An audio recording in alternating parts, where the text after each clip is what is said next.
Fincast. Dobrý den, vítejte u 18. dílu Fincastu. Fincast je pravidelný pořad, který se věnuje aktuálnímu ekonomickému dění a jeho dopadům na finance každého z nás. Naším cílem je, abyste po poslechu byli vždy o něco bohatší. Od mikrofonu vás zdraví jeho průvodci Petr Meškán a se mnou je tu i Jan Schenbauer. Dnešní díl je trochu výjimečný, protože přivítáme hosta, specialistu na daňovou problematiku, a tím pádem nemůže být hlavním tématem nic jiného než daně. Fincast. Ale začínáme tak jako vždy nejdůležitějšími ekonomickými událostmi. Tuzemská měna se drží nad úrovní 25 korun za euro, což je výrazně výše než ještě loni na jaře. Kurz momentálně ovlivňují vyhlídky měnové politiky nejen České národní banky, ale i Evropské centrální banky. Podle analytiků by koruna mohla začít posilovat v druhé polovině roku. Vláda si bude muset půjčit v letošním roce 50 miliard korun na výplatu penzí. Oproti loňsku je částka o 23 miliard korun vyšší. Zjistila to Česká televize z návrhu letošního rozpočtu a z nových dat rezortu financí. Vládní koalice považuje důchodový systém za neudržitelný. Plánuje proto zavést výrazné změny. Proti jsou obě opoziční hnutí. Prezident Petr Pavel chce s oběma skupinami o chystané reformě jednat. Ministerstvo práce a sociálních věcí hodlá brzy představit změny zákoníku práce, které mají na pracovní trh přinést větší pružnost. O konkrétních návrzích se zatím na půdě rezortu vedou diskuze. Na veřejnost už ale prosáklo, že se uvažuje o prodloužení zkušební doby, zkrácení výpovědní lhůty nebo o možnosti dát zaměstnanci výpověď bez udání důvodu, pravděpodobně výměnou za vyšší odstupné. Aktuální zprávy z ekonomiky rozebereme podrobněji ve studiu s naším hostem ze společnosti Finančníci Tomášem Posekaným. Slovo má Jan Schenbauer. Fincast. Zdravím všechny posluchače, já jsem Honza Schenbauer a tradiční novinky z ekonomiky proberu s naším expertem ze společnosti Finančníci Tomášem Posekaným. Tomáši, dobrý den. Dobrý den, Honzo. Nejdřív se podíváme na vývoj koruny, jak už zaznělo v aktualitách. Co způsobuje to, že koruna oslabuje? No to vlastně nemůže jediná věc, je to, dá se říct, multifaktorový jev, nicméně v té blízké minulosti, tak asi jeden z největších dopadů, tak na to mělo postupné snižování úrokových sazeb České národní banky, která vlastně díky snižování tak zvyšuje úrokový diferenciál, který je mezi českou korunou a mezi hlavně v tomto případě eurem a samozřejmě také dolarem, kde právě Evropská centrální banka nebo FED tak vlastně sazby zatím nesnižují. To znamená, pro ty investory ta česká koruna přestává být zajímavá, odcházejí z ní a to je jeden z důvodů, proč vlastně ten kurz se mění. Vy jste teď řekl termín úrokový diferenciál. Myslím si, že většina posluchačů neví, co to je úrokový diferenciál. Jestli by se to mohl popsat jednoduchými slovy. Předpokládám, že to bude nějaký rozdíl mezi úrokovými sazbami, které jsou, ale pojďme to vysvětlit třeba na příkladu Spojených států a České republiky. Je to přesně tak a vlastně díky tomu, co jste řekl, tak si myslím, že to není moc dál třeba vysvětlovat, ale je to přesně rozdíl v tom, že dneska, pokud máme úrokové sazby v Čechách, budeme se bavit o repo sazbě, která teď je vlastně 6,25% a srovnáme to ať už s americkými nebo s evropskými sazbami, které jsou o 3-4% níž, tak je to čistě rozdíl mezi tou základní úrokovou sazbou, které vlastně ty centrální banky, dá se říct, vyhlašují, a rozdíl pro toho investora, ať už co se týče těch například třeba investičních společností pro banky, které si mohou uložit ty prostředky u centrální banky, tak pro ně bylo velice zajímavé a pro všechny ty investory vlastně ukládat si ty prostředky v českých korunách, protože za to dostávali zajímavější úročení toho jejich vkladu. Když ta zajímavost přestane být taková, to znamená, ty úrokové sazby ČNB půjdou dolů, tak postupně pro ty investory přestává být ta koruna zajímavá i z toho pohledu, že to není tak stabilní měna jako právě třeba euro a dolar a začnou ji postupně opouštět. Ale jak říkám, není to jediný důvod, těch důvodů je víc. Je to například také prognóza České národní banky, postupné snižování inflace, výhled HDP i výhled vlastně celkově české ekonomiky z pohledu ČNB, kde na základě tady těch dat, které vlastně Česká národní banka postupně aktualizuje a vydává nové prognózy, tak vlastně pro ty investory ta koruna dneska není tak zajímavá, ale samozřejmě je to stav, který je dnes a do budoucna se může změnit. Což znamená jinými slovy tedy, že když bude snižovat Česká národní banka dále úrokovou sazbu, tak tím se ta česká koruna stává méně zajímavější pro zahraniční investory, protože se dostává do stejných úrokových sazeb, jako jsou mnohem silnější měny. Říkám to správně. Jo, přestane být vlastně v tu chvíli pro ně atraktivní a je to i jeden z důvodů, proč by třeba Česká národní banka mohla postupně to snižování zbrzdit. Ač inflace klesá, tak pokud by Česká národní banka snižovala dál, tak samozřejmě ta koruna bude dál oslabovat. A pak je otázka, jestli má smysl další snižování a zároveň zahájit boj například intervencemi měny, což je taky možná logický krok do budoucna, ale když se Česká národní banka rozhodne, že už dál snižovat sazby nebude, tak je dost možné, že to té koruně může v určitou chvíli pomoci. Tím pádem by to snižování mohlo být na delším horizontu, než třeba někdo očekával. Tady zazněl další pojem a to je intervence měny. Myslím si, že pokud si to posluchači pamatují, tak je to spíše z toho, tuším, že to bylo tak 10 let zpátky, kdy Česká národní banka k tomuto kroku přistoupila, ale tam to bylo opačně. Oni bojovali spíše proto, aby ta koruna byla slabší, nepletu se? Je to tak a ona ta intervence může být, jak říkáte, vlastně z obou stran, ale co je vlastně pro Českou národní banku asi nejstěžejnější, tak je udržet se v nějaké hranici, kterou víceméně dlouhodobě předpokládá a vlastně drží se i v těch prognózách. To znamená, pokud by ta koruna měla jít někam ke 27 korunám za euro, což jsou i nějaké jako předpoklady, že by se do budoucna mohlo stát, tak si myslím, že Česká národní banka tím začne nějakou formou bojovat. Buď, jak jsem říkal, tím, že začne s intervencemi, anebo přestane snižovat úrokové sazby, protože ono nastane situace, kdy i Evropská centrální banka, i FED ty sazby také začne snižovat, pak vlastně ten úrokový diferenciál, o kterém jsme mluvili, začne znovu narůstat a v tu chvíli by naopak zase koruna mohla být atraktivnější a mohla by začít posilovat. Takže teďka jste řekl to klasické, co říkají všichni experti, můžete jít nahoru, dolů, anebo taky do strany. Já si myslím, že teď to půjde nahoru, ještě v nejbližší době, to znamená, bude docházet k oslabování koruny. Pokud by to mělo být prostě za nějakou hranici, kterou už ČNB nechce, tak si myslím, že to pocítíme buď na změnách v těch jejich krocích, anebo v tom, jak se bude stavět Evropská centrální banka k úrokovým sazbám. Ale pořád jsou to změny, které jsou, řekněme, snesitelné, řekněme v rámci nějakých desítek, maximálně procent, spíš těch dolních desítek. Není to jako argentínské peso a podobné pokusy, které jsme tady probírali třeba v minulém díle.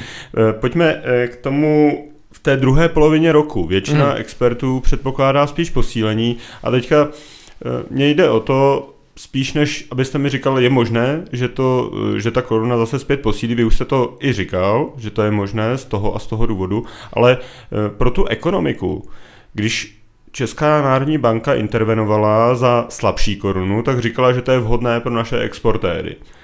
A naopak to není úplně vhodné pro inflaci, ale tenkrát jsme měli inflaci velmi nízkou. Z vašeho pohledu je lepší spíš držet si slabší korunu, anebo spíš ji držet silnější? Z mého pohledu je lepší držet stabilní tu měnu. Asi ani jeden směr není dobrý, ale jak pro exportéry, tak pro importéry je dobré vědět, jako, že se budou držet v nějaké konkrétní hranici a pro nějaké plánování vždycky pro ně bude lepší ta stabilní měna. Samozřejmě pro export je výhodnější, když měna bude oslabovat, pro import naopak, když bude posilovat. A jelikož Česká republika, tak ten import u ní převažuje. Tak to, co se teď děje, kde vlastně dochází k oslabování měny, tak vlastně snižuje tu kupní sílu, dá se říct, českých firem, českých obyvatel v rámci zahraničí.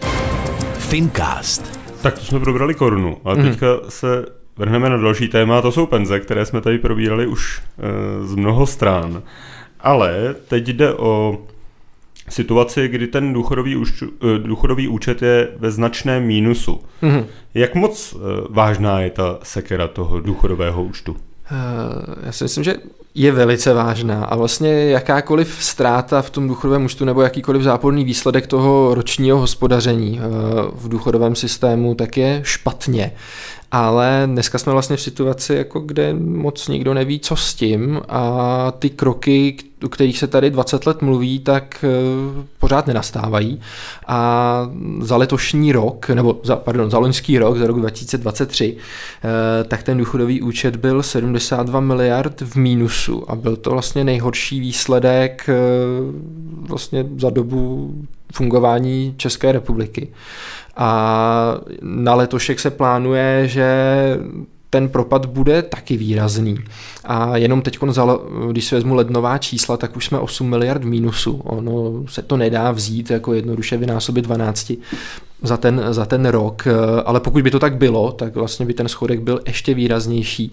A jednoduše se děje to, že stát na tom důchodovém pojištění vybere míň, než vyplácí stávajícím důchodcům a důchody tím, že se neustále navyšují a rostou rychleji než ten výběr těch peněz do toho důchodového systému, tak si myslím, že máme zaděláno na velký problém, který pokud se nebude řešit jako rychle a troufám si říct i razantně, tak ten důchodový systém je prostě neudržitelný. Tak to se dostáváme k tématu, které tady v té společnosti je třeba 20 let. A to je, že náš důchodový systém je neudržitelný a že potřebujeme udělat reformu důchodů. Já bych chtěl připomenout, že v díle, ve kterém jsme se věnovali důchodům, jsme právě probírali třeba reformu, která proběhla v Chile. Takže koho by to zajímalo, tak si může pustit tento díl. Ale je na obzoru nějaká reforma v Česku? Na obzoru je diskutovaná, ale je to reforma, která de facto má posouvat věk odchodu do důchodu postupně a reforma, která bude řešit to, že třeba bude nižší ten náhradový poměr nebo se ty důchody nebudou zvyšovat takovou rychlostí, jako se zvyšovaly doteď. Nicméně to je věc, která podle mě to nevyřeší stejně, protože ta populace stejně stárne, ty demografické změny jsou v tomhletom značné a těch lidí, co prostě přispívá do systému, nebo ten poměr těch lidí, co přispívá do systému vůči těm, co ten důchod pobírají, tak se neustále jako zmenšuje. A ani tohle nám to nevyřeší, protože pokud se budeme bavit o tom, že postupně po měsících a po jednotkách let se ten důchodový věk bude zvyšovat, tak je to situace, která jako nepomůže. Museli bychom se bavit o tom, posuňme toho skokově na 70, 75 let, což prostě nedává smysl. A to by možná ten důchod vyřešilo těm budoucím důchodcům, ale za mě ta cesta je taková, že buď bude muset být nějaká razantnější důchodová reforma ve stylu možnosti částečného vyvázání z toho důchodového systému, nebo třeba i úplného vyvázání, jako proběhlo v některých státech, třeba právě v tom Chile, ale nechat to třeba na té dobrovolné bázi. A nebo počítat s tím, že prostě bude stanovený nějaký rovný důchod pro všechny a zbytek prostě kdo si co našetří, tak si našetří a kdo ne, tak má smůlu. No.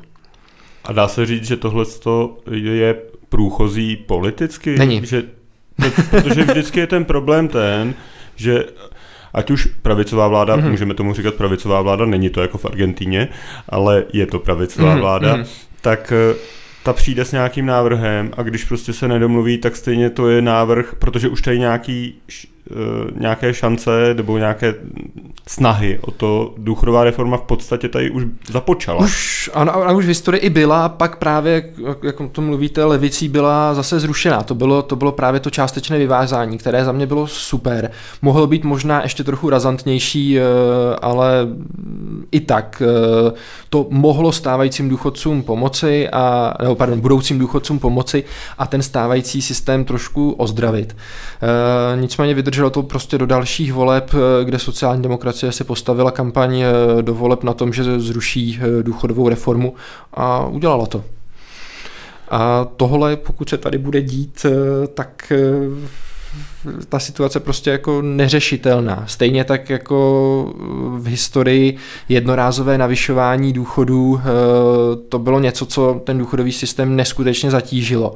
A každé tohle jednorázové navýšení tak prostě znamená desítky, stovky miliard pro ten důchodový účet. A za mě to jako není dlouhodobě jakoby reálné, aby ten důchodový systém takhle fungoval. Říkáte neřešitelné, ale mám takový pocit, že při těch sekirách, o kterých tady hovoříme, to řešit se to bude muset. Bude se to muset řešit, protože stát si nemůže do nekonečna půjčovat. Kdy se dostaneme do té fáze, že i třeba řekněme opozice s tou, to je jedno, kdo bude v opozici, v koalici, kdo bude ve vládě, ale říkají jako ekonomové, shodují se na tom, kdy bude ten moment, kdy už prostě jako nebude zbytí a opravdu bude muset jako něco udělat?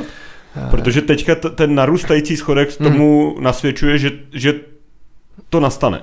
Já si myslím, že jako na to řešení je několik let. A pokud se to opravdu v nejbližších třeba 5 letech nějakým způsobem, neříkám 100% nevyřeší, ale aspoň nezmírní třeba to postupné zadlužování nebo to navyšování toho schodku, tak je dost možné, že co se týče důchodu, tak za chvíli dopadneme jako Řecko a pak to prostě bude pát na hubu. No. Tak doufejme, že jako Řecko nedopadne. Já doufám. A Řecko mělo velmi neflexibilní pracovní trh a to se dostáváme ke třetí oblasti. A to je to, že ten pracovní trh chce NERV, čili Národní ekonomická rada vlády, chce trošičku spružnět, trošičku, aby byl flexibilnější a na to prosákla informace o tom, že by bylo možné dát výpověď bez udání důvodu. Na začátek se vás zeptám, furt jsou to ty boje politické, je možné, aby něco takového prošlo? Já si myslím, že je možné, aby to prošlo. Ono samozřejmě bude hodně záležet na jednání tripartity, kde hlavně odbory tak jsou samozřejmě proti, tam asi není ani jako nic, nejde očekávat nic jiného. Je to o tom, že pokud tady ta změna projde, tak bude muset být vyvážená na druhé straně nějakým například odstupným. A samozřejmě pokud odbory řeknou, je to přes nás průchozí, tak ale budou hodně kecat do toho, jak vysoké v takovémhle případě bude to odstupné. A co jsem tak zaznamenal, tak odbory si představují až roční odstupné v případě výpovědi bez udání důvodů.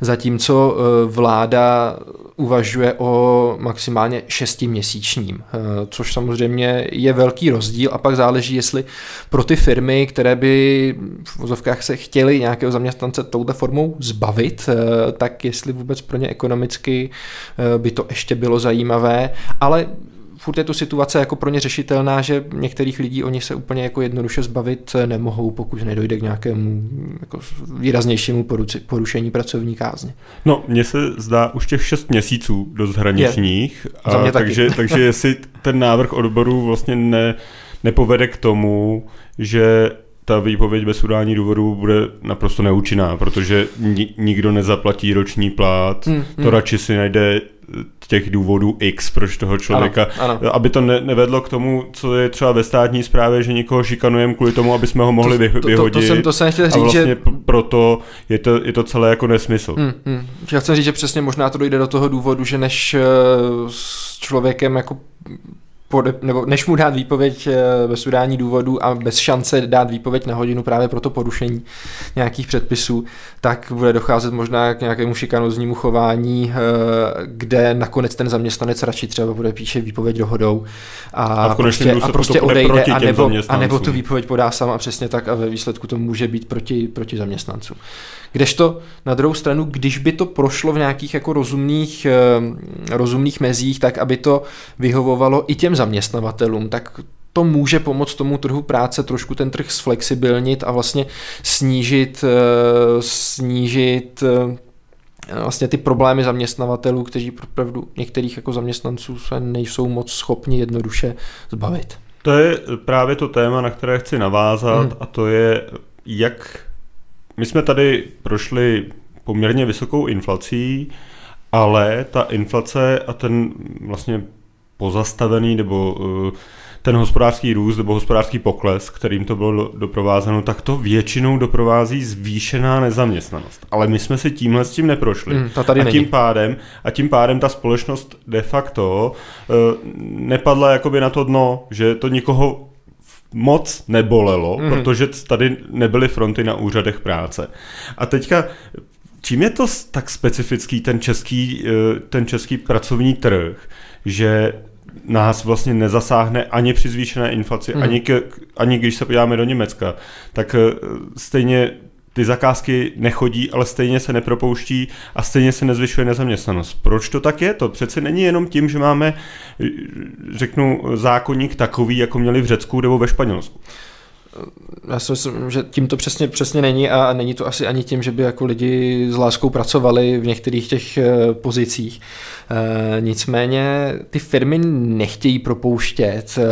Zaprvé na trhu je nedostatek kvalifikovaných pracovníků, ale na druhé straně je velmi vysoká poptávka po nich a ti lidé, pokud mají zaběhnuté zaměstnance ty zaměstnavatele, pokud mají ty zaměstnance zaběhnuté, pro ně je strašně složité vlastně snižovat ty stavy a nahrazovat je třeba novými jinými zaměstnanci, protože ty náklady jak na to zaškolení, tak celkově vůbec sehnat takového člověka je pro ně jako složité. To znamená, ten trh je tak trošku jako zabržděn, ten trh práce v České republice, v tom, že ti lidé se drží na stejných místech, většinou jakoby neodcházejí a pokud už odcházejí, tak je to samozřejmě tím, že jim jako někdo nabídne vyšší mzdu a není to tak, že by odcházeli a šli právě na ty pracovní úřady, protože prostě ta poptávka po nich je vysoká, dokonce vlastně poptávka po místech je tady vyšší výrazně, než dneska je vlastně ten počet těch nezaměstnaných. To znamená teoreticky, kdyby to šlo a byl nějaký ideální stav, tak vlastně dá se říct, že by tady mohla být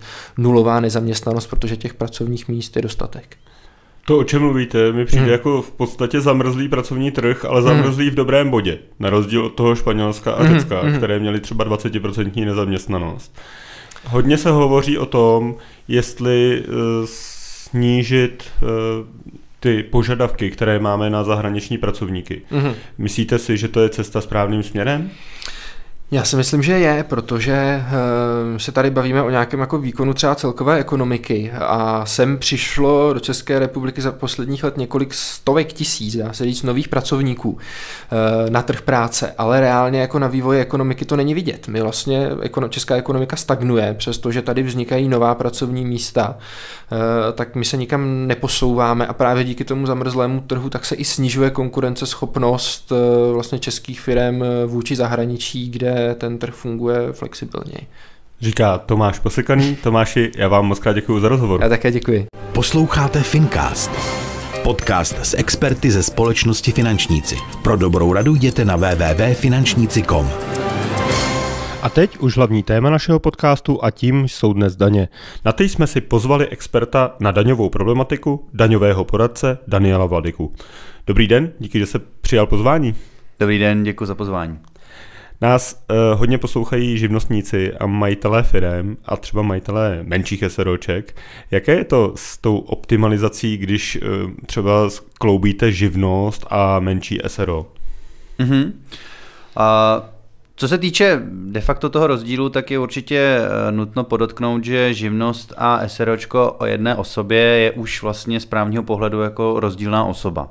To znamená, že na fyzické osobě podnikáte na své jméno, na svoji zodpovědnost, všechno činíte vlastně sám za sebe, tím, že samozřejmě i to zdanění je pak trošičku odlišné. Na fyzické osobě se musíš vždycky počítat s tím, že mimo daně z příjmů, které jsou vlastně jak u ty právnické osobě, tak u té fyzické dostává se do popředí pak už i sociální a zdravotní pojištění. V tomhletom případě, jakmile člověk podniká vlastně na živnost, dělá vlastně podnikání, tak dost často, pokud se jedná o jeho jediný zdroj příjmu, tak se vlastně už bavíme o hlavní činnosti, kde samozřejmě ty odvody jsou povinné. Existuje takzvaný minimální měřovací základ, z toho se vypočítává pak minimální záloha právě na to sociální zdravotní pojištění, což mnohdy nastává v momentě pro začínající podnikatele, to znamená poměrně značný náklad, protože samozřejmě už od začátku de facto toho podnikání, pokud to dělám na živnost jako hlavní příjem, tak musím s tímhletím nákladem vlastně počítat.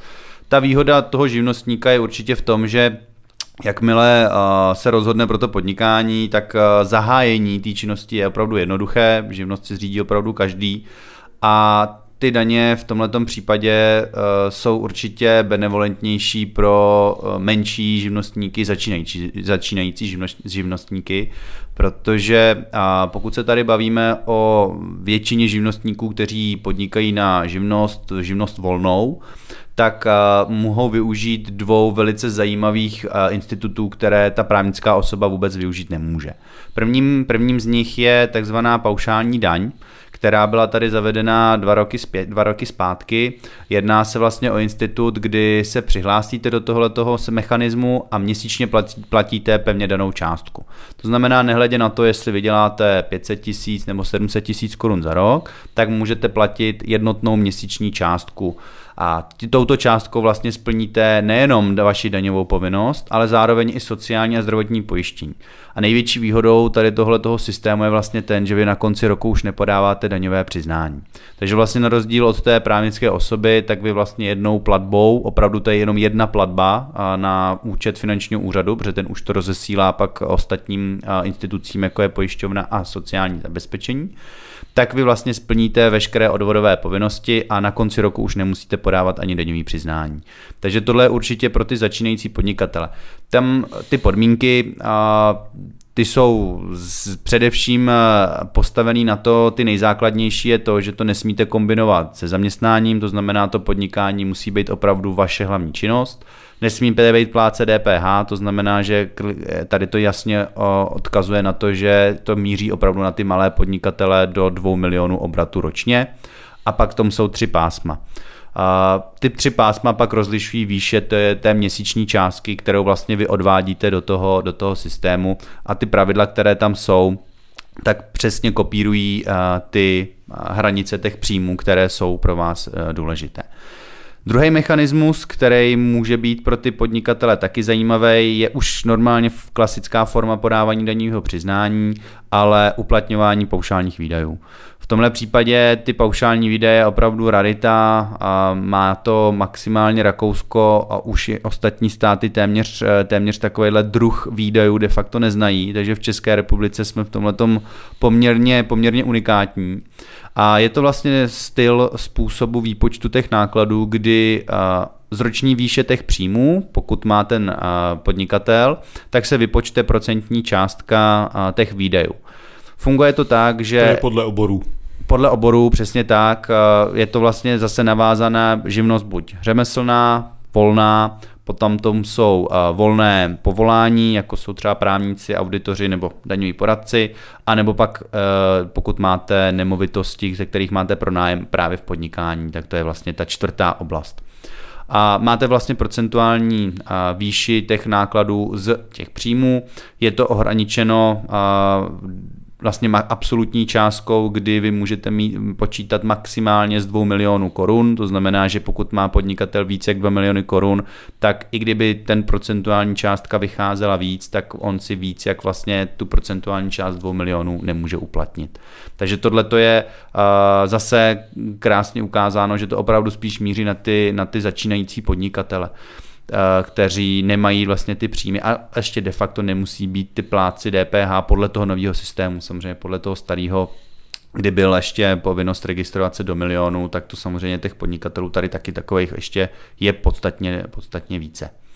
Takže co se týče toho podnikání na to živnost, je určitě si dobré říci, v jakém druhu podnikání se budu pohybovat a jaké příjmy de facto budu očekávat, protože jestli ty příjmy se budou pohybovat opravdu do té části, že nepřekročím ani ten obrat na to DPH, tak určitě vyplatí se na to se podívat a říct si, jestli náhodou ten třeba paušální daň už od začátku mi nedává smysl a tím pádem vám vlastně i odpadá administrativní povinnost právě evidence nějakých nákladů a nějaké podávání daňového přiznání. U obou těch systémů podotýkám, že je důležité evidence příjmů a jdeme na peněžní princip, to znamená nejdu na vystavené faktury, ale na to, co mi ten člověk skutečně zaplatil do konce toho zdaňovacího období, na to je důležité nezapomenout. A oproti tomu ta právnická osoba, tak tam opravdu s tím se pojí, když to vezmeme na absolutní čísla, tak je tam nižší daňová sazba pro vlastně příjmy přesahující určitou částku. Ta sazba pro právnické osoby je vlastně jednotná, od roku 2024 už máme 21% sazbu, na to je důležité nezapomenout, že se to změnilo, to znamená právnické osoby teďka veškerý základ daně zdaňují touto sazbou a to je vlastně všechno, to jsem ještě nezmínil u fyzických osob, samozřejmě ta progresivní míra, ta už tady v nějakou dobu je a pořád platí. Takže to určitě na to také nezapomínat. U té právnické osoby tam jako výhodu určitě vidím, že se jde vedení toho účetnictví, ten akruální princip, protože můžu tímhletím způsobem časově i věcně sladit de facto ty příjmy, výnosy i náklady s tím zdaňovacím obdobím, kdy skutečně i třeba ten příjem těch peněz jako v tom zdaňovacím období zrovna není, tak zrovna v tomhletu chvíli už se mi tam může promítnout. To znamená, ten akruální princip vlastně funguje na bázi pravdu, že zaznamenávám v momentě, kdy já ten výnos de facto provedu, nebo dejme tomu provedu tu službu. De facto už nesleduju ten tok peněz, který je u té fyzické osoby.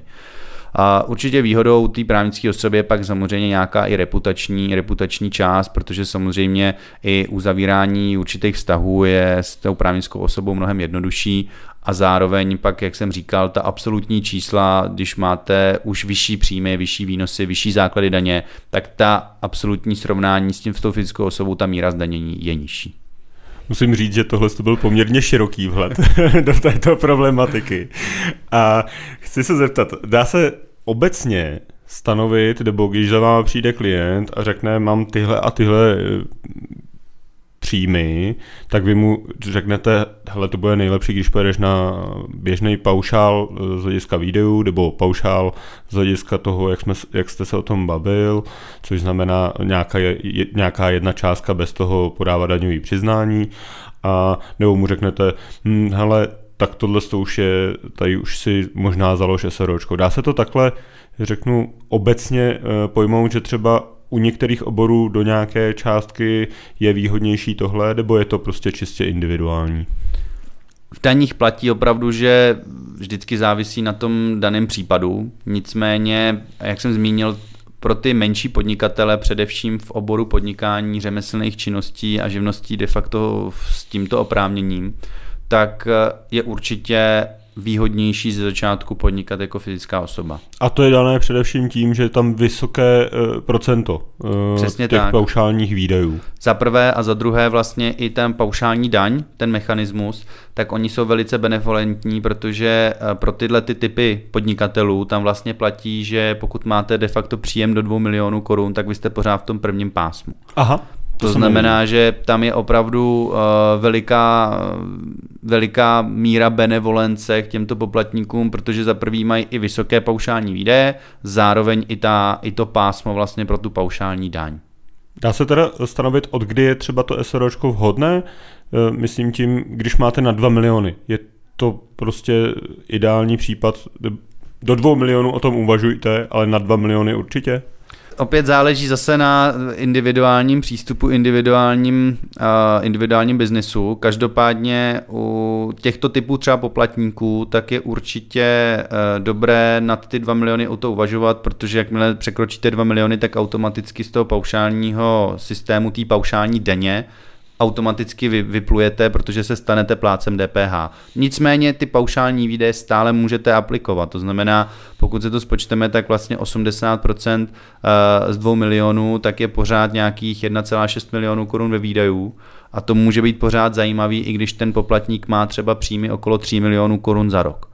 Jo, tam se můžeme opravdu pořád bavit, že i v této výši se pořád ten živnostník může vyplatit víc než ta firma. Protože u té firmy zase nesmíme zapomenout na to, že ano, míra zdanění nebo sazba je tam nižší pro vyšší základ daně v absolutní hodnotě, ale nesmíme zapomínat na to, že ty peníze se nějak tomu fyzické osobě, tomu majiteli musí dostat. A to, jak se dostat už ty peníze z té firmy, to je zase otázka a téma na další sezení. Ke který se určitě dostanu, ale ještě mě zajímá, řeší to také s klienty souběh? Vlastně, že mají jak SROčko, tak mají tu fyzickou osobu a teďka z hlediska jako daňovýho, aby neudělali chybu, nebo aby tam neudělali něco, co by se finančnímu úřadu nemuselo líbit? Určitě s klienty tyto souběhy vlastně řešíme. Je to opravdu už hraniční stav, to řeknu určitě na rovinu, v momentě, kdy vlastně podnikáte ve stejném oboru, jak vy jako fyzická osoba, tak i jako formou právnické osoby, tak je opravdu velice nutné si rozdělit, které ty činnosti činí ta osoba fyzická a ta osoba právnická. Opravdu ta linie tam musí být hmatatelná i nejenom na papíře, ale především i vlastně v té realitě. To znamená, je možné udělat souběh činností, že za jednu činnost fakturuje právě právnická osoba, protože třeba je to tam i reputačně potřeba, aby tam byla ve vztahu právnická osoba a podobně. A za druhou činnost fakturuje ta fyzická osoba jako živnostník, protože třeba zrovna obchoduje třeba s neplátci DPH a podobně. Takže pokud tam nějaká hranice takhle toho rozdělení těch činností existuje a je možná a lze ji nalézt, tak určitě ten souběh možný je a ty příjmy takto tímto způsobem rozdělit možné je. Na co určitě upozorním, tak je nějaká fakturace té fyzické osoby do té právnické osoby, tak to je už opravdu velice tmavě šedá zóna, bych tak nazval, protože tohle už je opravdu velice kontrolované i ze strany právě správců daně, kteří tohleto typicky kontrolují v momentě, kdy statutární orgán fakturuje do společnosti. Máme na to řadu judikátů, kteří opravdu tady ten mechanismus zakazují. Není to správně, nicméně existují situace, kdy to obhájit lze, ale je jich opravdu velice málo. Můžete takovou situaci říct, nastínit, jak může statutární orgán fakturovat svoji vlastní společnosti? Je to určitě to nelze říci, že pokud to takto řeknu, tak to každý může dělat, to určitě ne, vždycky záleží na té dané situaci, je to nutné si to vždycky zkonzultovat s nějakým odborníkem, to rozhodně chci zmínit, každopádně ze všeobecna, když to tak řeknu, tak v momentě, kdy ta právnická osoba, jak jsem zmínil, podniká v nějakém oboru, kde je potřeba nějaká míra i třeba i míra nějaké odbornosti, tak to by měl zajišťovat ten jednatel. Nicméně ten jednatel může de facto zajišťovat nějaké další typy služeb, například vedení účetnictví. Jo, ta společnost může být třeba nějaká výrobní, vyrábí, já nevím, cokoliv, jakékoliv zboží, a ten jednatel, jelikož pracoval kdysi jako účetní, má na toto oprávnění, má živnost, má vlastně splněnou tu praxi, tak ji vlastně fakturuje za účetní služby, kde vlastně vede to účetnictví. Tohle to si třeba dokážu jako představit jako jednu z možnou situací, kdy opravdu ten jednatel dělá to účetnictví. Ale v praxi představit si situaci, kdy jednatel má čas na to, že si účtuje i vlastní firmu, a ještě si za to takto fakturuje, tak opravdu je nutný tam to oprávnění a tu kvalifikaci vlastně splnit. Takže určitě to nelze tak říct, že tento způsob je možný, vždycky záleží na té dané situaci a vždycky se na to musí ten odborník de facto podívat, jestli splňujeme tyhle ty možnosti.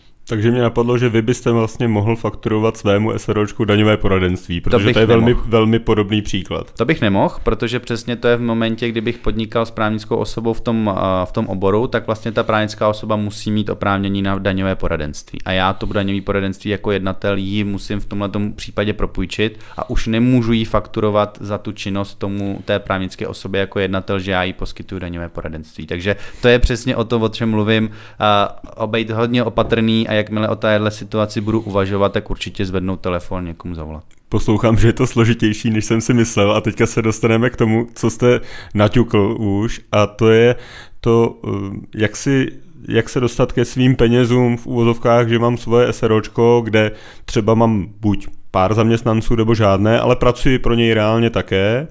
tak jak dostat z toho ty peníze sám pro sebe. Vím, že to řada i mých známých řeší, protože třeba měli vyšší příjmy, tak si založili SROčko a teďka říkají, že to je poměrně velký problém. Určitě. Problémem nebo i velkým tématem to určitě je a bude, bez pochyby. Ty cesty de facto, jak se dostat k těm penězům z té firmy, je jich mnoho. Každopádně ty nejčastější, tak v případě, kdy ta společnost normálně funguje, existuje, činnost vlastně provozuje nadále, tak jako nejlepší systém je buď výplata mzdy, to znamená, že nějak si stanoví tu mzdu ten jednatel, statutární orgán. Což ale znamená zaplatit zdravotní a sociální? Přesně tak. Zas na druhou stranu tomu ještě podotknu, že i kdyby ten podnikatel de facto měl jenom SROčko a žádný jináčí příjmy, jenom to SROčko, tak i on musí odvádět minimálně aspoň to zdravotní pojištění, kde vlastně je ta povinnost, pokud by byl osoba bez zdanitelných příjmů. Takže ono teoreticky ano, je pravda, že tam ta otázka toho sociálního zdravotního pojištění na straně toho zaměstnavatele a zaměstnance je, ale zas myslet i na to, že i ten podnikatel to musí pak odvádět sám za sebe, pokud žádné jiné příjmy nemá. Takže to je jedna forma. Ano, mzda, to je vlastně v ozovkách ta nejčistší forma v tom smyslu, že to je nějaký měsíční příjem toho jednatele, má k dispozici nějak ty prostředky k jeho užívání. Takže ta mzda je určitě část. Ta negativní věc je samozřejmě to zatížení jak na straně zaměstnance, tak i na straně zaměstnavatele. To je samozřejmě ta nejkonzervativnější a nejjednodušší cesta. Poté samozřejmě, co existuje, tak je nějaká forma výplaty podílu na zisku, kde samozřejmě je předpokladem, že ta firma je samozřejmě zisková, účetně se jí daří, to znamená, že ty čísla k tomu, aby ten výplata na zisku proběhla, tak ta tam je. Výhoda toho výplatu na zisku nebo té dividendy je v tom, že tam je jednotná sazba 15%. To znamená, ať už vyplácím 100 000 nebo 100 milionů, tak vždycky odvedu jenom 15%. A nepodléhá to potom dvojímu zdanění? Jednak když vyvádím tu dividendu a potom to musím já nahlásit jako svůj příjem? Ne, ono de facto nejdřív to funguje tak, že zdaníte příjem té právnické osoby, což klasicky nejdřív se musí provést, klasická daň z příjmu právnických osob. A jakmile je tento výsledek hospodaření po zdanění, tak ten máte k dispozici výplatě těm společníkům. A tady ta daň, těch 15%, ta srážková daň při výplatě podílu na zisku fyzické osobě je konečná. To znamená, že už ji do daňového přiznání neuvádíte. To znamená, že to je takový v podstatě nejčistší způsob, jak ty peníze z toho SROčka správným způsobem i tak, jak se to vlastně má dělat. Přesně tak. Je pak samozřejmě otázka, protože ta výplata toho podílu na zisku je samozřejmě je to jenom pouze buď roční báze, anebo půlroční. Tam ještě existují zálohy na daň, na zálohy na výplatu podílu na zisku, kdy vlastně pokud ta účetní jednotka udělá mimořádnou účetní závěrku a zjistí, že opravdu se jí daří dobře, třeba po půl roce je v nějakém míře relativně zajímavého zisku, tak společníci mohou rozhodnout o výplatě zálohy na podílu na zisku. Funguje to vlastně tak, že na konci roku se pak sjede vlastně výsledek a započte se ta záloha případně na tu konečnou výplatu a pak už se případně dorovná jenom ten rozdíl. Tady bych jenom upozornil, že když to špatně ten člověk spočítá, tak i část té dividendy bude muset vracet, protože ta záloha by byla třeba vyšší než ta výsledná dividenda. Takže na to určitě pak opatrně a pozor, ale i tohle je jedna z možností, jak se k těm penězům dostat z té firmy. Danieli, pojďme se podívat spíš na ty větší firmy, řekněme SROčka, které zaměstnávají lidi. Jak tam dochází k nějaké daňové optimalizaci a teďka můžete ty benefity říct postupně, nebo benefity pro zaměstnance, ale zároveň jsou tam nějaké odpočty. Jak tam probíhá? Teďka si vezmeme si firmu, která má třeba 100 zaměstnanců a hezký zisk, tak oni si vás najmou jako daňového poradce, tak co tam nejčastěji řešíte? Tak u firem de facto středně velkých a větších firem, tak tam už se spíš řeší opravdu ta systematická část toho podnikání a de facto fungování té firmy jako takové. Opravdu, co se týče nějaké daňové já nechci říct optimalizace, to je skoro sprostý slovo v našem oboru. To je pravda. Ale nějakého daňového poradenství, a abych to řekl kulantně, tak určitě první obraz v té společnosti je důležité správně vedené účetnictví. Jakmile je vlastně správně vedené účetnictví, tak polovina de facto té daňové optimalizace sprosté, tak vychází pouze z toho. To znamená, že jakmile ta evidence dává smysl, veškeré náklady jsou podložené, ta společnost v tom má pořádek, tak se s tím dá mnohem jednodušeji operovat, než když tam honíme doklady a vylučujeme právě třeba nedaňové náklady z toho důvodu, že chybí účtenky. Jo, to je, bych řekl, že to je jeden z nejzásadnějších problémů, kdy ta společnost, byť to myslela správně, typicky marketingové náklady, jo, objedná se jakákoliv služba, máte pouze smlouvu, pouze fakturu, ale už nemáte další jakoby dokumentaci, která podporuje, že ta služba byla poskytnuta. V tomhle případě už pak může nastat pochybnost a pokud ty částky jsou větší, tak už i těm klientům je razeno, že z bezpečnostních důvodů raději ty částky vyhodit a už jste daňově neefektivní. Takže v tomhletom případě jako prvotní určitě je si udělat pořádek de facto v tom účetnictví, že všechno vám tam běží tak, jak má a ty interní procesy na tomto podchytit. Co se týče nějakých externích možností toho daňového poradenství pro takto velké firmy, tak je určitě v otázce právě vycházející z té evidence třeba forma evidence těch pohledávek neuhrazených přes nějaké opravné položky, určitě daňové odpisy, správně nastavené pořizovací ceny a z toho se odvíjející právě výpočet těch daňových odpisů. A pojďme se bavit o těch daňových odpisech. K jakým se tam přistupuje? Asi předpokládám nějaký automobil, ale dají se třeba i nemovitosti odepisovat a tak. Jestli Jasně. právě, když máme vysoký zisk a nechceme, nebo třeba investujeme nějakým způsobem do vývoje, ale zbývá nám hodně peněz, nechceme vyplácet formou dividendy, ale formou toho, že ta firma bude mít větší majetek, takže jakým způsobem to ty firmy dělají.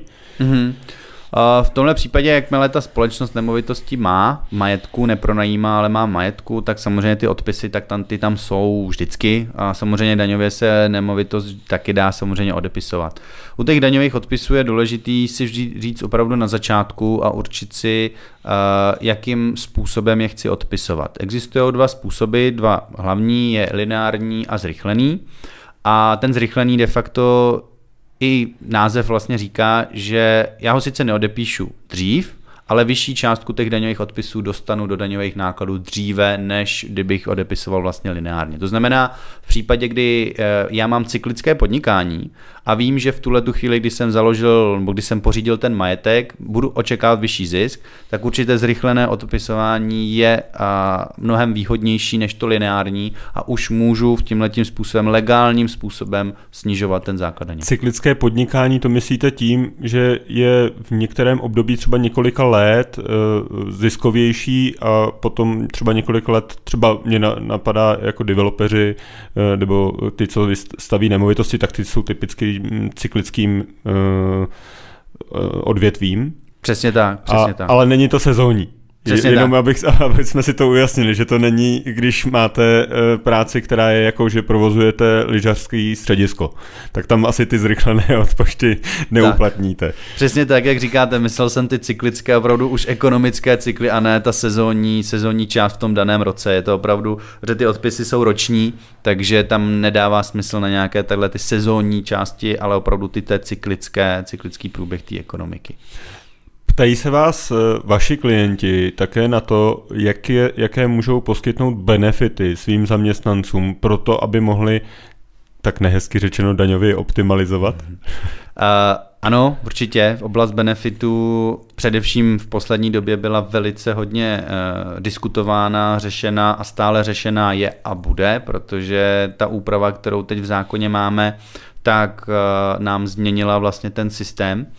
Protože co se dost často v minulosti dělo, tak samozřejmě ty zaměstnavatelé, aby byli atraktivní, což i vlastně souviselo s předchozím tématem, které tady zaznělo, nějaká forma nezaměstnanosti a atraktivita toho zaměstnavatele, tak musí ty benefity poskytovat.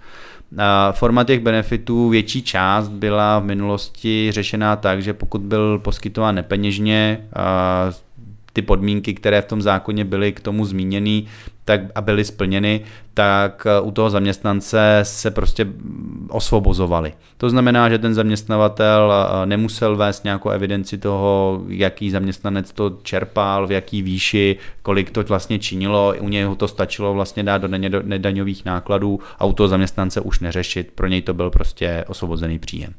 Takže to určitě byla forma atraktivity. Od 1.1.24 už nám bohužel tato zjednodušení neplatí, protože právě písmeno, které bylo novelizováno, na které se toto odkazovalo, tak se změnilo tak, že tyto benefity nepeněžní povahy jsou osvobozeny pouze do poloviny výše průměrné mzdy v tom daném roce. To znamená typicky byly například multisport karty nebo příspěvek do divadla nebo na nějaké kulturní zařízení a podobně, příspěvek i na knihy a podobně. Těchto benefitů se to reálně dotklo? Těchto se to reálně dotklo. To znamená, v tuhletu chvíli ty zaměstnavatelé musí hlídat, zda to ten zaměstnanec nepřekročí. Že v měsíci, kdy on vlastně překročí tady tuhletu částku té poloviny průměrné mzdy, a tady toho benefitu, tak vlastně ten zaměstnavatel má povinnost vyčíslit ten příjem a dodanit to tomu zaměstnanci ke mzdě. Tady ta forma už je nějakým způsobem zase omezená a určitě to bude mít veliké dopady především do těch čistých příjmů těch zaměstnanců. Zeptám se vás na spíš takovou filozofickou otázku a možná i vaše zkušenosti ze zahraničí. Je to české specifikum, nebo to patří do toho systému tyhle ty formy benefitů a vlastně třeba to, že zaměstnanec chodí sportovat, že ho v tom budeme podporovat a že to bude osvobozené od příjmu. Je to specifické v Česku, anebo jak jste říkal s těmi paušálními výdaji, tak třeba typicky česká záležitost, tak jestli se s tím můžeme setkat i v zahraničí a jestli to do toho systému patří podle vás. Mm-hmm. Jako za mě ta forma nějakých benefitů, podpora toho zaměstnance tam určitě patří, protože a především v České republice my jsme především rarita v tom, že to zdanění té práce je u nás opravdu veliké. Jo, ty odvody na sociální a zdravotní, které vlastně i tomu ty benefity podléhají, tak jsou opravdu značné a z tohoto důvodu si já osobně myslím, že nějaká forma benefitů by tam být měla. To, že jakým způsobem se to upravilo a došlo k nějakému omezení, s tím bych také souhlasil, ale to, jakým způsobem to bylo do toho zákona de facto dosaženo a jaké ty důsledky z toho pak budou vyplývat, to si myslím, že nebylo domyšleno. Jo, to znamená, že s porovnáním ze zahraničí si myslím, že nejsme úplně nějaká výjimka, to znamená forma benefitů určitě funguje i v ostatních státech, typicky třeba právě v úpravě toho pracovního prostředí, kdy aby ten zaměstnanec se tam samozřejmě cítil jako v pořádku, třeba i aby mu byla umožněna i práce na dálku a podobně. To si nemyslím, že bychom byli úplně odlišní. Každopádně u nás se to musí řešit právě z toho pohledu, že nejenom ta daňová část, ale především ta odvodová část na ty sociálně zdravotní pojištění. Je nějaká možnost, jak si naopak zaměstnanec může snížit daně? Řešíte to také? Řešíme, ale bohužel v tomhletom ta Česká republika je jinde než zahraničí, protože v zahraničí existují státy, kde si může dokonce i zaměstnanec odečíst nějaké výdaje daňově uznatelné od základu daně, jako třeba je cesta do zaměstnání a podobně. To zatím v České republice bohužel není a nemáme. A na straně zaměstnance ta daňová optimalizace nebo daňové poradenství k tomu, aby byl co nejefektivnější, tak je opravdu omezený. Co se týče toho vztahu s tím zaměstnavatelem, tak tam to ovlivní jenom zaměstnavatel. Zaměstnanec může mít požadavky na to, co mu ten zaměstnavatel může poskytnout formu těch benefitů. Může to být třeba příspěvek na stravování, může to být příspěvek na nějaký penzijní spoření, doplňkové penzijní spoření a tyhle ty vlastně důchodové produkty, nebo případně to může být nějaký příspěvek nepeněžní na dovolenou a podobně. To znamená, tady se opravdu bavíme jenom o to, co nabízí ten zaměstnavatel. A já sám, když třeba jsem si mohl odečíst úroky z hypoték. Tak, to je ta druhá část, kdy vlastně ten zaměstnanec, on už to neovlivní s tím zaměstnavatelem.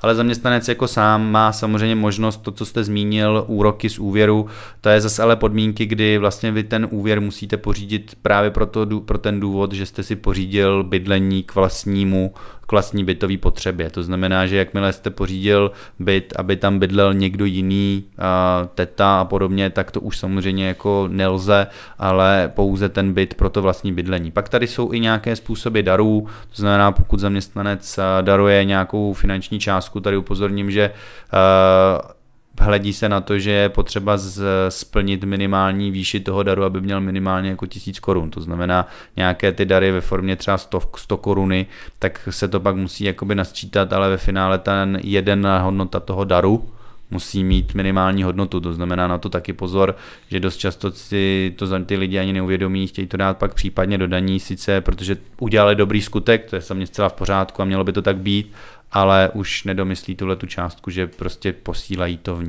nízkých hodnotách.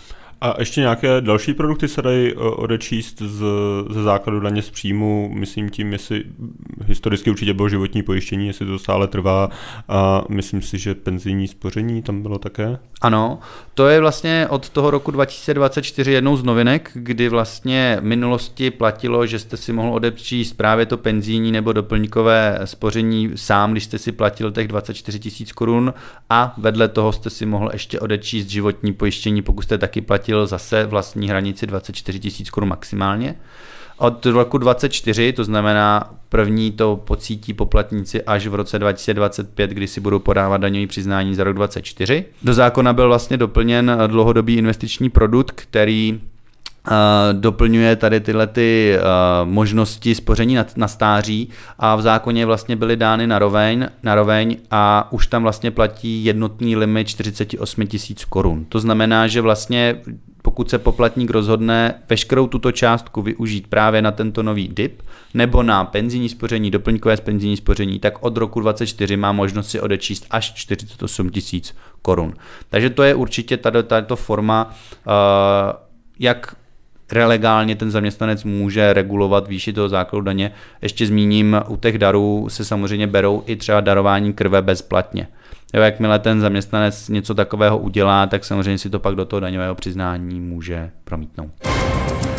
Vrhneme se na poslední oblast, protože se tady hodně věnujeme investicím a investicím do všeho možného, tak se vás zeptám na poslední otázku, nebo řekněme předposlední, jak se zdaňují ty investiční produkty. A pojďme, já vás budu se ptát na ty jednotlivé, tak začněme třeba, když někdo investuje do nemovitostí, tak jak tam probíhá zdanění? Tam záleží, co s tou nemovitostí ten poplatník vlastně má v zájmu dělat. Pokud se bavíme o prodeji, tak v momentě samozřejmě nákupu a nějaké výstavby, přípravy, ten poplatník nic samozřejmě nedaní. Až v momentě toho prodeje, tak tam ta daň samozřejmě je. Tu platí teďka kdo, tu daň z prodeje? Tam se to měnilo. Tam to je, já daň z prodeje myslím daň z příjmu z toho prodeje. Tam už teďka vlastně ta daň z nabytí nemovitostí už není, už pár let není a jediný vlastně na co je pak v průběhu vlastnictví té nemovitosti myslet, tak je samozřejmě daň z nemovitých věcí. Ale to jsou vlastně jediný dvě daně, které s tím prodejem se de facto jakoby pak pojí. U toho prodeje samozřejmě je důležité si pak určit, jestli a v jaké výši samozřejmě ten prodej bude. V dnešní době s dnešními cenami nemovitostí rozhodně překročíte 2 miliony korun, to znamená, že při tom prodeji té nemovitosti je pak otázka, jestli to je vaše činnost, to znamená, že skupujete a prodáváte nemovitosti, pak na to být opravdu opatrní, protože při prvním prodeji přesáhnete obrat a budete si muset registrovat jako plátce DPH. V momentě, kdy to je typicky prodej zděděného baráku po rodičích, po prarodičích nebo nabitého darem, tak v takovém případě samozřejmě tady to DPHčko bychom neuvažovali, protože to není vaše ekonomická činnost, ale pouze vedlejší, takže tady by to nebyl problém. Co se týče dalšího typu, tak to je samozřejmě pronájem. U toho je pak důležité si vždycky rozhodnout, o jaký typ té nemovitosti se jedná. Pokud se jedná o rezidenční bydlení, tak samozřejmě v takovém případě je lepší tady ten pronájem v uvozovkách eliminovat nebo blokovat od ostatních vašich výdělečných činností, protože v momentě samozřejmě, když pronajímáte, tak nesmíte opomenout DPHčko. Opět, když přesouhnete 2 miliony součtově, tak se musíte registrovat. Jenže když to uděláte tak, že ten nemovitost, kterou pronajímáte, ať už na fyzickou nebo právnickou osobu, vyčleníte od toho vašeho hlavního zdroje příjmů, tak už se to samozřejmě sčítat nebude. Typicky, co se vlastně dělá, tak je, že se ta nemovitost pořídí na fyzickou osobu a pronajímá si to ta fyzická osoba a právnická osoba vlastně vydělává, podniká v tom biznise, který vlastně má. A tím je vlastně zaručeno, že ta fyzická osoba, pokud by bylo lepší, aby neměla živnost, tak není plátce DPH, nemusí tu oblast vůbec řešit a řeší jenom zdanění příjmů jako fyzická osoba a právnická osoba dělá ten biznis.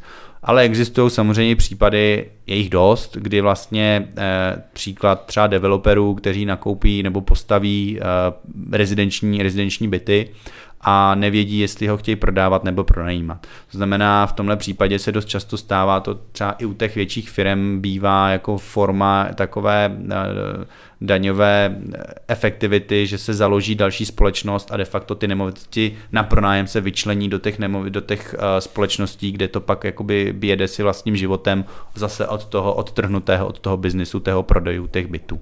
Takže ty investice do těch nemovitostí jsou rozhodně velice zajímavé téma, diskutované a určitě doporučuji se nad tím vždycky zamyslet a především si říct ten cíl, ten můj investiční cíl na začátku.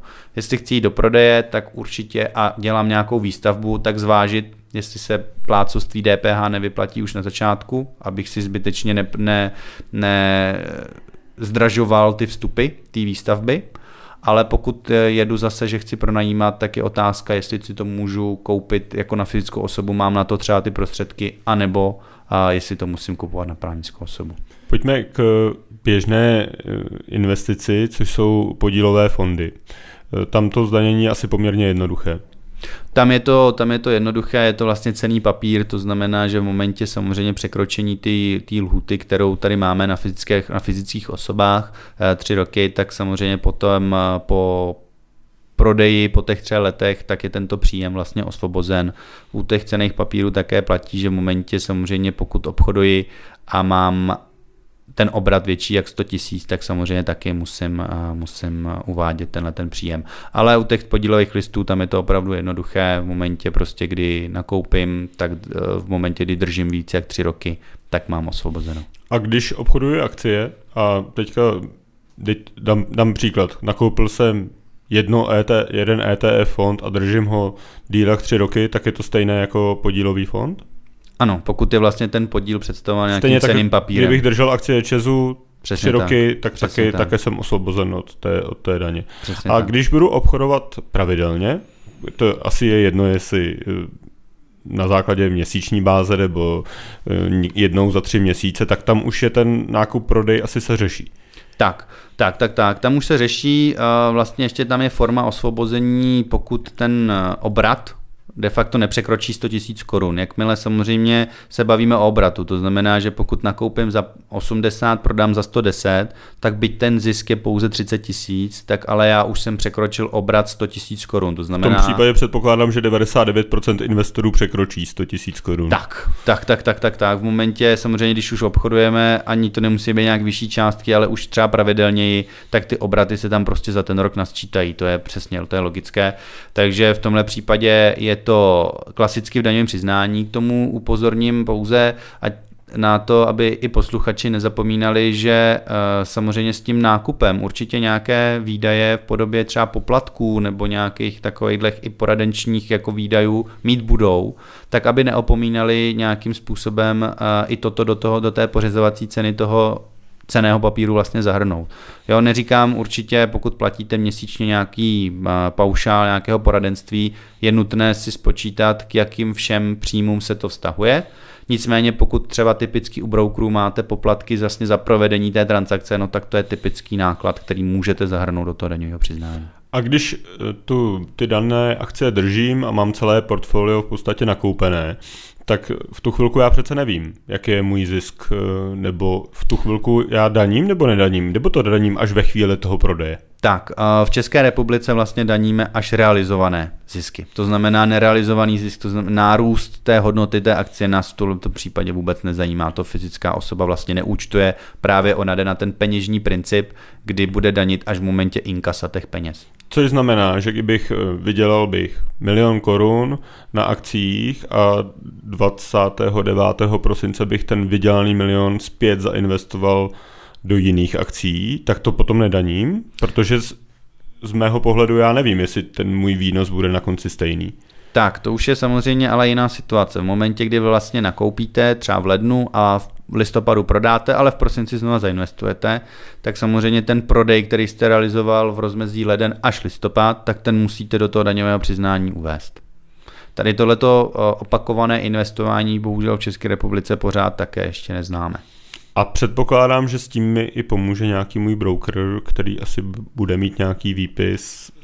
Setkáváte se s tím? Ano. De facto v těch výpisech, které dostáváte od těch brokerů, tak tam je dost často na začátku otevřené pozice a to je vlastně tím myšleno, co vlastně v tuhletu chvíli držíte nakoupeno, co jste neprodal do konce toho roku a vlastně na dalších stránkách mnohdy desítek stránek vlastně naleznete ty pohyby, ať už to jsou forexové obchody, tak zároveň především i tyhle ty pohyby s těmi akciemi a cennými papíry.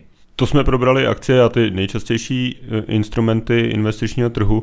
Teďka zabřednu do alternativních investic, ale spíš jenom do toho, když si nakoupím třeba nějaký drahý kov, jako myslím tím fyzicky, ne jenom, že si koupím nějaký futures kontrakt, ale fyzicky si nakoupím třeba zlato domů, anebo si domů koupím nějaký obraz. Jak se tohle daní?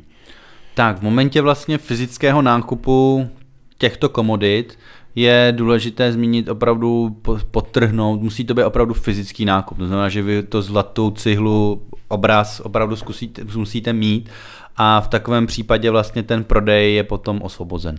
To znamená, že ten příjem z toho prodeje takovéto komodity, jelikož je to movitý majetek, tak je potom osvobozen vlastně od daně. Stejně tak se to vztahuje i na tu oblast toho umění, myslím tím nějaká umělecká díla? V případě těch uměleckých děl, tak tam samozřejmě se zdaňují pouze, pokud to nakoupíte na právnickou osobu. Ale v případě fyzické osoby máme de facto přímo speciální ustanovení, které říká, že ty movité věci jsou v tomhle případě osvobozeny. A teď se dostáváme k té poslední oblasti a to jsou kryptoměny. Jak se daní kryptoměny? A potom se vás zeptám ještě na speciální oblast a to jsou peer-to-peer půjčky. Mm-hmm.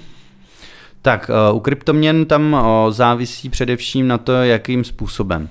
Můžeme se bavit buď o těžbě, anebo o nákupu nebo prodeji vlastně těch kryptoměn. U té těžby pozor, tam může dojít k tomu, že v momentě, kdy vlastně máte počítače, procesory a všechnu tu techniku na tu těžbu těch kryptoměn, tak tam se můžeme bavit, že se může jednat i o podnikatelskou činnost, protože to děláte soustavně za účelem dosažení toho zisku a ten příjem vlastně by se pak zdanil na úrovni paragrafu 7, což znamená, že i bychom se tam museli bavit o nějakém sociálním zdravotním pojištění. Druhý případ, nejčastější, tak ten je samozřejmě v případě nákupu a prodeje těchto kryptoměn a na toto téma určitě je důležité myslet, že ta finanční správa v dnešní době už disponuje takovými prostředky, kdy je schopná zjistit, zda ten poplatník odvádí ty příjmy nebo ne, daně z těch příjmů nebo ne. Ale každopádně k těm kryptoměnám opravdu z pohledu daní to je jednoduché. Tam prostě žádné osvobození není. Veřejná správa se na tento druh majetku kouká jako na nehmotný majetek, to znamená osvobození tam nelze vůbec o žádném mluvit. Cenný papír to taky není a fiat měna bohužel v této době ještě taky ne. To znamená jakýkoliv, ať už je to prodej nebo směna, tak je de facto už brána jako příjem a musí se v tomto případě zdaňovat. Je tam spousta otazníků ve smyslu, jaký kurzy by třeba teoreticky měla zrovna i ta ČNB nebo i ta státní správa jako brát jako ty právně závazné, podle které bych to mohli přepočítávat, to až praxe ukáže, jakým způsobem by se to mělo dělat. A ty peer-to-peer půjčky, připomenu posluchačům, kteří neví, co to znamená, tak typickým příkladem peer-to-peer půjček bylo v českém prostředí zonky, kde jste mohli vlastně zainvestovat tak, že někomu někomu půjčíte peníze. Tak jak se daní tyhle ty příjmy? U těch peer-to-peer půjček je důležité si rozlišit, přes jakého samozřejmě brokera, přes jakého poskytovatele platformu toto provádíte, a důležité je opravdu si pročíst ty smluvní podmínky.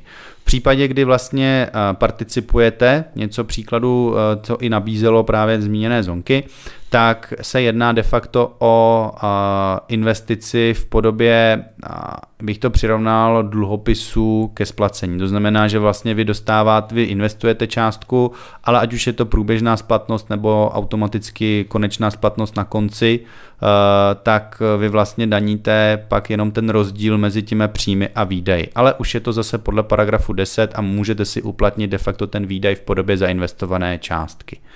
A opačným způsobem, opačný případ, tak to typicky právě může být přes vlastně platformu Mintos, kde lidé se přímo podílí na té půjčce, na tom úvěru a jsou přímo věřiteli té dané půjčky. To znamená, že v takovém případě se nebavíme o participaci, ale opravdu už o typickém vztahu věřitel-dlužník, a v takovém případě se vlastně daní pouze ty úroky získané, obdržené od toho dlužníka. Cenné rady, jak ušetřit na daních, nám poskytl expert na daňovou problematiku Daniel Valika. Daniele, díky moc za rozhovor. Děkuji moc za pozvání. Naslyšenou. Fincast.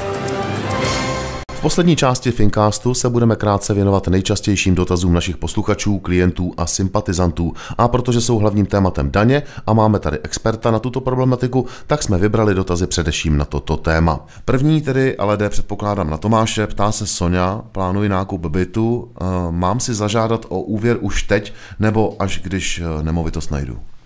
To je za mě hodně dobrý dotaz. Ono se tady na to musíme podívat v několika rovinách. Jedna z prvních je ta plánovaná změna zákona od 1. září, kdy vlastně se mi navýší účelně vynaložené náklady. To znamená, bude pro mě dražší splatit tu hypotéku. Pokud si vezmu úvěr ještě do toho 1. září, tak na mě platí ty staré podmínky a tudíž eventuálně předčasné splacení je nějaká 1000 korun. To je asi jako první rovina, kdybych si říkal, je fajn vzít si úvěr teď. Co asi bych udělal v každém případě, tak než budu vybírat ten byt, tak bych si zjistil vůbec, kolik mi jaká banka půjčí. To znamená zjistit, jak jsem na tom bonitně, bez ohledu na to, jestli si ten úvěr budu brát dneska nebo třeba za půl roku, ale abych věděl vůbec, v jakých rámcích se dívat po těch bytech. Často se nám totiž stává to, že za námi přijde klient, mám podepsanou rezervační smlouvu, dostanu na to hypotéku a to je pozdě, podle mě, takže určitě vědět dopředu. Je možnost i dneska si nechat schválit úvěr s tím, že si nechám schválit třeba 5 milionů a pak teprve půjdu vybírat byt. Když se do těch 5 milionů vejdu, je to úplně super. Nicméně může se stát, že banka po tu dobu, co mi vlastně tady ty prostředky bude držet, tak víc nějaký poplatek. A v tomhle se banky hodně liší, takže i na to bych si dal pozor. Pokud si nechám předschválit hypotéku dopředu a pak teprve budu vybírat nemovitost, může se mi to taky výrazně prodražit a můžu platit i několik tisíc měsíčně, než vůbec dojde k tomu výběru bytu. A ve výsledku, kdybych pak třeba ten úvěr vůbec nečerpal do nějaké doby, tak tam bance můžu zaplatit zase nějaký výrazně vyšší poplatek. A poslední věc je dívat se ještě na to z pohledu vývoje úrokových sazeb, protože tam zase pro mě mluví ten čas v tom, že když počkám, tak patrně ty sazby budou nižší. Znamená, dneska, když si nechám schválit hypotéku, bavme se někde mezi 5-6%, je reálné se dostat. Pokud ale ten byt, dům si budu kupovat třeba za půl, za 3/4 roku, tak je taky dost možné, že se budu pohybovat někde mezi 4 a 5% a může pro ně být výhodnější počkat, než se teď uvázat do nějakého úvěru a vlastně reálně ani nevím, jestli ten byt seženu za tu částku, kterou si budu představovat. Ta poslední část je asi dobrá rada, úplně z těch všech, co tak jako chápu. Dobrý, děkuji Tomáši. A druhá otázka teda míří na našeho experta Daniela Vladiku. Pavel se ptá: investuji do kryptoměn. Co mi hrozí, pokud neuvedu do daňového přiznání výnosy z nich? Jo, no, velice páčivá otázka, především několika let zpátky. Takhle já začnu ze všeobecna, co mi hrozí. Tak je vlastně, pokud neuvedu tento příjem do daňového přiznání, tak mi samozřejmě hrozí nějaká sankce z pohledu správce daně. Zároveň vystavují se i nebezpečí toho, že de facto přijde nějaká daňová kontrola a vlastně k tomu doměření dojde a vlastně nemusí skončit potom jenom u kryptoměn, ale můžou se objevit i další příjmy, které jsem třeba neuvedl správně nebo v celkové výši. Takže určitě co je jako jednou z odpovědí na tuto otázku, příjmy z kryptoměn nezatajovat, protože bohužel v zákoně ani nemáme žádnou oporu v tom, že bychom ty kryptoměny mohli jakýmkoliv způsobem osvobodit. To třeba na rozdíl od nějakých jiných investic samozřejmě můžeme, bohužel u těch kryptoměn v tuto chvíli ta legislativa nám to vůbec neumožňuje. Zároveň bych byl velice opatrný s tím obchodováním, jelikož v dnešní době státní správa a finanční úřady jako takové provádí vyhledávací činnosti, o kterých ty lidé ani nemusí tušit. A vyhledávací činnost může spočívat opravdu v čemkoliv, a to nejenom v nějakém dotazování přímo toho daňového poplatníka, ale už i přímo jakémkoliv dotazování právě těch burz, na kterém se ta kryptoměna vlastně obchoduje, a zároveň i nějaká vyhledávací činnost přes internet. Dost často k tomu můžou být i třeba sociální sítě. Jo, nezřídka se stává, že lidé, kteří byli takto úspěšně zobchodovali několik kryptoměn, investice se jim povedly, tak na jejich životním stylu se to opravdu projevilo a pak přijde buď udání, anebo chlubím se až moc tím, že na sebe až moc upozorním a finanční úřad má přístup na internet, není v době kamenné, takže on si to může zjistit, může se podívat a už na základě téhleté vyhledávací činnosti, která je zákonná, to si dost často lidi jako neuvědomí, tak může přijít na kontrolu a už právě k tomu doměření může dojít.